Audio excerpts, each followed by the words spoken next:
Good morning everyone. मैं आशा करता हूँ कि आप लोग स्वस्थ होंगे, आपके घर में सभी लोग स्वस्थ होंगे और घर में बैठे बैठे कोविड के सारे प्रोटोकॉल्स को फॉलो कर रहे होंगे और साथ में पढ़ाई के साथ में मम्मी पापा की सारी बातों को भी मान रहे होंगे।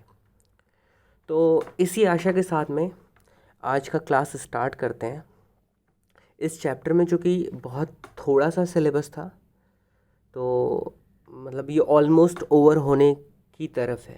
ठीक है, तो स्टार्ट करने से पहले एक बार हम वापस से रिवाइज़ कर लेते हैं कि हमने क्या क्या पढ़ा था। सबसे पहले ही अगर हम बात करें तो फूड वैरायटीज़ के बारे में हमने बात करी थी। फूड वैरायटीज़ क्यों ज़रूरी होता है? ताकि हमें बैलेंस्ड डाइट मिल सके। बैलेंस्ड डाइट से हमें क्या चाहिए होता है? हमें न्यूट्रिएंट्स से मतलब होता है। ठीक है, न्यूट्रिएंट्स कौन कौन सी तरह के होते हैं? 5 होते हैं। पाँचों के नाम आपको याद होंगे। पाँचों के काम क्या क्या होते हैं वो भी आपको याद होगा। तो ऐसे हम रिकॉल कर लेते हैं वापस से। सबसे पहले तो कार्बोहाइड्रेट्स होते हैं। ठीक है, कार्बोहाइड्रेट्स को क्या बोलते थे? Energy giving food. Daily basis पे जो हम एक्टिविटीज़ करते हैं उसमें जो एनर्जी खर्च होता है वो एनर्जी कार्बोहाइड्रेट से हमें मिलता है। फिर हमने प्रोटीन्स के बारे में बात करी थी। मतलब हमें पहले से पता है प्रोटीन्स क्या होता है, हमारे बॉडी के ग्रोथ में हेल्प करता है। फिर उसके बाद से फैट्स थे। फैट्स जो है वो बेसिकली कार्बोहाइड्रेट्स और फैट्स में कोई खास डिफरेंस नहीं है, बस ये कि कार्बोहाइड्रेट्स तुरंत के तुरंत ये जो एनर्जी प्रोड्यूस करते हैं तुरंत के तुरंत खर्च कर देता है और फैट्स उसको स्टोर करके रखता है। फिर वाइटामिन एंड मिनरल्स थे। ठीक है, वाइटामिन भी बोल सकते हैं, विटामिन भी बोल सकते हैं और मिनरल्स थे। ये क्या करते हैं? ये हमें रोगों से लड़ने की क्षमता हमें प्रदान करते हैं। ठीक है, तो ये चीज़ें हमने पढ़ी थी। क्योंकि अगर हम सिर्फ और सिर्फ एक फूड खाएं, एक फूड आइटम खाएं, तो ज़रूरी नहीं उसमें सारे के सारे हमें न्यूट्रिएंट्स मिल सकें। और बैलेंस डाइट की आपूर्ति के लिए हम जो है हर तरह के अलग अलग तरह के फूड आइटम्स हम ट्राई करते हैं और खाते हैं, ताकि हमारे अंदर हमारे बॉडी की जो पूरी तरीके से अच्छे से ग्रोथ हो सके, हमारे बॉडी के अंदर रोगों से लड़ने की क्षमता भी जो है डेवलप हो। तो ये रीज़न है कि हम डिफरेंट वैरायटीज़ ऑफ फूड खाते हैं। फिर हमने ये भी देखा था कि डिफरेंट वैरायटीज़ ऑफ फूड होने के बावजूद उनमें कुछ कॉमन इंग्रेडिएंट्स होते हैं। इंग्रेडिएंट्स के बारे में हमने पढ़ा था। अगर हम बात करें पूरी दुनिया में अलग अलग जगह पे अलग तरह के फूड खाए जाते हैं, लेकिन उनमें कॉमन क्या है? उनमें कॉमन है न्यूट्रिएंट्स। हर तरह के फूड आइटम्स में एक कॉमन चीज़ क्या होगी? न्यूट्रिएंट्स। वो सारे तरह के फूड आइटम्स में कुछ ना कुछ न्यूट्रिएंट्स मिलते ही होंगे, चाहे वो कार्बोहाइड्रेट हो, चाहे प्रोटीन हो, चाहे फैट्स हो, वाइटामिन हो या फिर मिनरल्स हो। ठीक है, तो यही पर्पज़ है कि हम वैरायटीज़ ऑफ फूड आइटम्स खाते हैं, ताकि एक वैरायटी में अगर एक दो तरह का न्यूट्रिएंट मिल रहा हो और कम मात्रा में मिल रहा हो, तो दूसरा वाला अगर हम खा रहे होंगे, दूसरी वैरायटी का फूड खा रहे होंगे, उससे बाकी सारे न्यूट्रिएंट्स की आपूर्ति हो जाएगी जो डेली बेसिस पे आपको चाहिए ही होगा। ठीक है, यही रीज़न आपसे बोला जाता है कि आपको वैरायटीज़ ऑफ फूड खाना बहुत ज़्यादा ज़रूरी है। एक तो आप डेली बेसिस पे सेम फूड खाओगे तो आप बोर हो जाओगे। ठीक है, और दूसरा उससे जो न्यूट्रिशनल वैल्यूज़ आपको मिलती हैं वो सफिशिएंट नहीं होता है। ये पढ़ा था। उसके बाद फिर सोर्सेज ऑफ फूड आइटम्स हमने देखा था। सोर्सेज ऑफ फूड आइटम्स में क्या देखा था कि ये जो फूड होता है वो फूड आता कहाँ कहाँ से। कुछ फूड आइटम्स थे वो हमारे खेत में से आ रहा था, कुछ फूड आइटम्स थे वो जंगलों में से आ रहे थे, कुछ ऐसे फूड आइटम्स थे जो एक पौधे से दो से एक से ज़्यादा चीज़ें प्रोड्यूस कर रहा है वो खाने के लिए। क्या क्या हम ऐसा बोल सकते हैं कि एक ही पेड़ के या एक ही प्लांट के सारे पार्ट्स को हम खा सकते हैं? तो आंसर है नहीं। जो एक प्लांट होता है उस प्लांट में सारे पार्ट्स एडिबल नहीं होते हैं। हो सकता है सारे पार्ट्स यूज़फुल हों, लेकिन सारे पार्ट्स एडिबल नहीं होते। अगर हम आम के पेड़ की बात करें तो आम के पेड़ का सिर्फ और सिर्फ उसका फल ही हम खा सकते हैं। लेकिन वही अगर सरसों के पौधे के बारे में बात करें तो सरसों के पौधे में सरसों को हम उसमें से उसके सीड्स में से तेल निकालने का काम करते हैं, जो कि बाद में एडिबल ऑयल की तरह उसको यूज़ करते हैं। और दूसरा, हम उसके पत्तों को साग की तरह खाते हैं। तो सरसों का साग बहुत फेमस है, खास करके पंजाब में बहुत ज़्यादा फेमस है। फेमस क्यों है? क्योंकि इससे कुछ ऐसे मिनरल्स हैं जो जो इसमें प्रचुर मात्रा में पाया जाता है। ठीक है, ये पढ़ने के बाद में हमने प्लांट पार्ट्स के बारे में बात करी थी। प्लांट पार्ट्स में हमने ये ज़मीन था, ज़मीन के नीचे के पार्ट्स को कुछ और नाम दिया था। ज़मीन के नीचे जो रूट्स होते हैं उनका कुछ और नाम दिया था, और जो ऊपर सिस्टम था उसको कुछ और नाम दिया था। तो नीचे वाले सिस्टम को हमने बोला था रूट सिस्टम, ठीक है।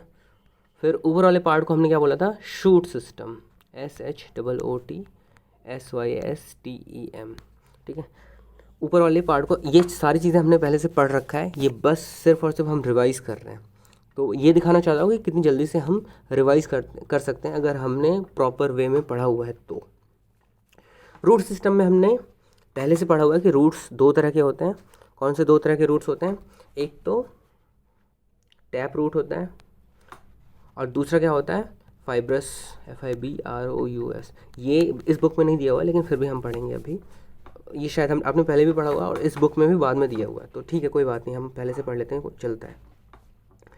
टैप रूट में क्या होता है, एक रूट का मेन पार्ट होता है और उससे जुड़ा हुआ ऐसे पतले पतले रूट्स निकले होते हैं, ठीक है। तो जो मेन पार्ट ऑफ रूट होता है उसको क्या बोलते हैं, मेन रूट, ठीक है। और उसके वजह से जो उससे जुड़े हुए पतले पतले रूट्स निकले होते हैं उनको क्या बोलते हैं, लेटरल रूट्स, ठीक है। लेटरल रूट्स ढेर सारे होते हैं ना, ये साइड वाले। इस तरह के फाइब्रस रूट्स में क्या होता है, सारे के सारे जो रूट्स का लेंथ या फिर साइज शेप की बात करें वो ऑलमोस्ट सेम होता है, एग्जैक्टली सेम नहीं होता है, इस तरह का कुछ स्ट्रक्चर होता है, ठीक है। इसमें कोई भी मेन पार्ट ऑफ रूट नहीं होता है।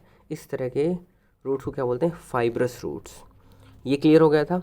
उसके बाद हमने शूट सिस्टम के बारे में अगर हम बात करें तो शूट सिस्टम में एक तो स्टेम होता है, ठीक है, जो कि पेड़ पौधे को खड़ा रखने में मदद करता है।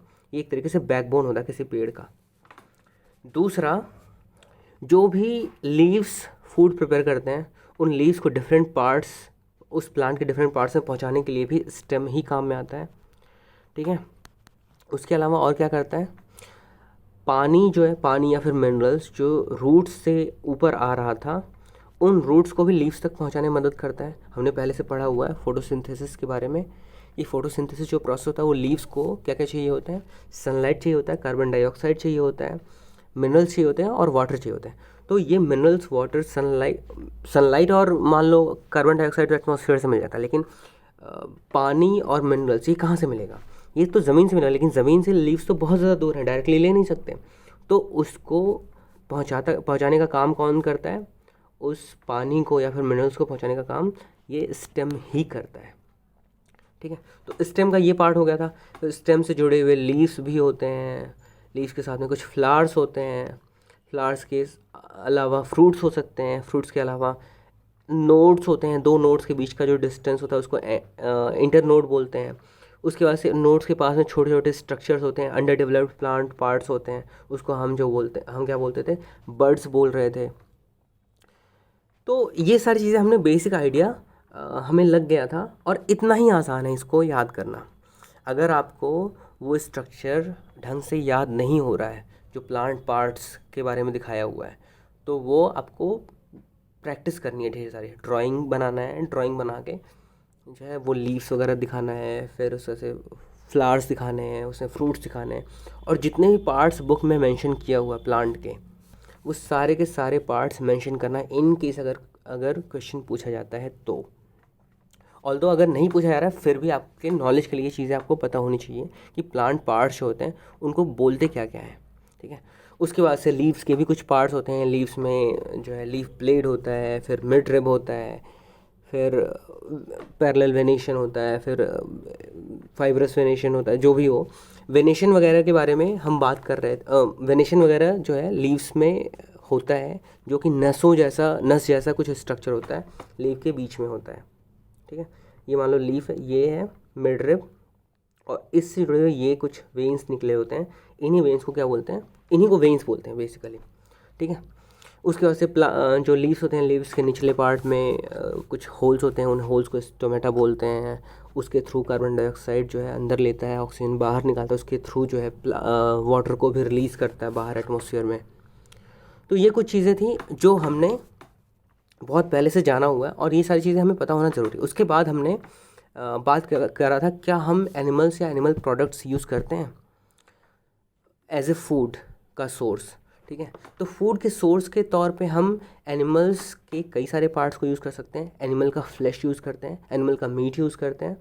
दूसरा, एनिमल प्रोडक्ट्स में हम क्या क्या खाते हैं? एनिमल प्रोडक्ट्स में हम मिल्क ले सकते हैं, हम एग्स ले सकते हैं।